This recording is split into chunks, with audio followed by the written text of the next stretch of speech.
we are not too certain under what conditions these Ghanaians who have gone into or to seek refuge in other countries are living. Although we've been told some aid is being extended to them, but under what conditions? Should there be an outbreak? How much of a disaster are we looking at? You know, Ghana is a very blessed country. The countries where our citizens are seeking refuge, Cote d'Ivoire, Burkina Faso. It's troubling, to be honest. I have seen that the UNHCR Humanitarian is making some amends and trying to go into the region to help our citizens, because it's extremely troubling. I mean, Burkina Faso is under a military junta. Cote d'Ivoire itself is under threats of terrorism. A sizable part of it is almost taken over by terrorists. And so it's a very dire situation. I'm not too sure how well equipped our NADMO is. I hope that they are sending good materials to our Ghanaians, not goods that would later on bring issues to the people. You know, the sub-region is so volatile that we haven't experienced such shocks in a very, very, very long time. And so it's not an area where you would readily say that almost every 2 years, every 3 years, there's either a coup d'etat or a war where relief items are always ready. It's not like what is happening always in Gaza and Israel and Palestine and all of those other places where you are aware that you should always be battle ready. I mean, we have always enjoyed our peace. I mean, these situations where these 13,000 plus people have fled to seek refuge in neighboring countries, I'm sure they themselves have never experienced it before. I mean, these are things that was happening 40 years ago, 50 years ago, and the likes. And so these would be stretching the budget of Ghana, clearly also stretching the people themselves under the conditions within which they'll be living.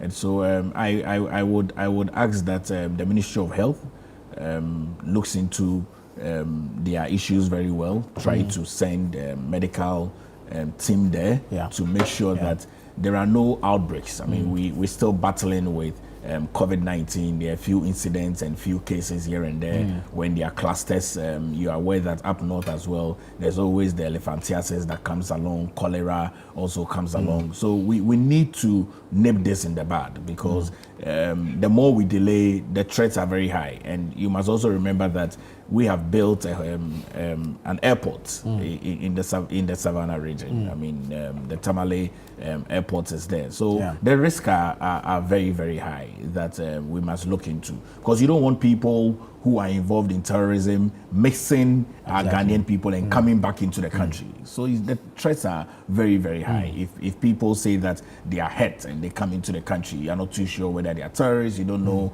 the threats that they bring to our own country. And economy-wise as well, it will not be safe for us. So this is a very serious issue that I would want the sitting government and the president to pay a closer attention to it. Right. Wonder, is it safe to say that there's growing insecurity in the country?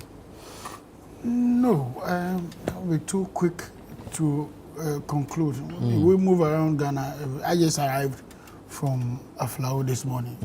I mean, I drove through the night. I didn't see any of such. But what I have observed is that usually when a new government takes over, people, including citizens, try to take advantage of the system to see whether the country is prepared, you know. So you will find issues of illicit drugs, money laundering. You'll find all that happening in the first few weeks because they have all assumed that there is some, lapse, within the period, and that to take government some time to have a hands on all of this environment. And that's one. Number two, we have lost touch as a country because NCCE, Peace Council, have been virtually off the radar. I mean, they've lost their stint, or what do you call the reason for which they have been put together. I don't like it when Peace Council only shows up when there's chaos. I don't like it when NCC shows up only when there's elections. Their job is civic education. Civic education. Are they resourced enough to do the work? I don't think that it is a question of resource. You see, resources flow to people who are delivering. When you deliver, people look at you from a distance and say, I want to support, I want to be part. But if you sit in your room every time you are looking for resources, nobody promised you resources when you were appointed. You are appointed to an office and you were told that this is what is required. You agree to go in there. When you deliver, you get the money. Sometimes the money is not even from GOG, it's not from government of Ghana. It's from donor partners that have seen what you are doing and willing to support. So if Peace Council really wants money, really want resources, there are a lot of agencies abroad, outside of this country, including private businesses in this country that are willing to support some of those projects. Do you think that if Peace Council decides to go to an area like Ketu South, maybe, I'm not saying there's chieftaincy or some chaos in Ketu South, and before that, Peace Council is on the ground, you think that the individuals who live in that place, like me, like somebody else, like a businessman who lives in that place and wants peace so that his business to thrive, will not be willing to support? Surely they will support. Yeah. But if you sit aloof, waiting and hoping that some budgetary allocations will be made and then you can make expenditure, I think that's where we are. We need leaders who are bold and having the vision and can see from afar, can see beyond what everybody else is seeing and plan.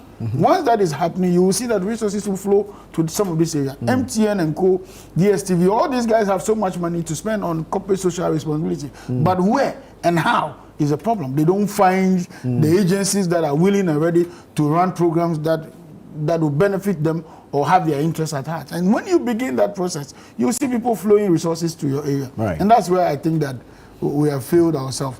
When NCC decides to work in this country, we will have less problems. I mean, there are secondary schools, you can have clubs, NCC clubs in the secondary schools, just to educate people about their rights and their responsibilities. This is what the Constitution says. This is what is required of you as a citizen, and this is what, if you do, you fall in problems. If these things are done properly, we can even inculcate them in our curricula. But you don't see, I've always been very skeptical of people who go to that office because they show no method, they show no new ideas, they show no new vision, they show no energy, and they are just there waiting for salaries or whatever to be paid. I think that that's where we have gotten to. Peace Council must be up and running. National Commission for Civic Education must be up and running. With this conflict, I would have thought that they would have partnered with NADMO on the ground to be advising people, no, don't do this. This means it's not peaceful. This is against the law. That is wrong. Why? And they have offices all over the regions, yet nothing.